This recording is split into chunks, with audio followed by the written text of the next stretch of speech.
D G I S P R نے کہا army act کے تحت چلائے جانے والے مقدمات کے سلسلے میں پہلے سے قائم شدہ فوجی عدالتیں کام کر رہی ہیں، جس میں 102 شرپسندوں کا ٹرائل جاری ہے۔ ملزمان کو مکمل قانونی حقوق سمیت سول وکلا تک رسائی ملے گی۔ ہائی کورٹ اور سپریم کورٹ میں اپیل کا حق حاصل ہے۔ آگے بڑھنے کے لیے 9 مئی کے واقعات کے ذمہ داروں کو کیفر کردار تک پہنچانا ہوگا۔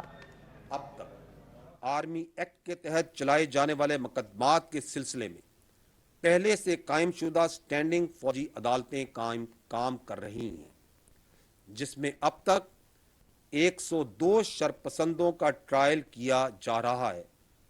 افواج پاکستان کی عزت و وقار پر ایک گھنونے منصوبے کے تحت وار کیا گیا۔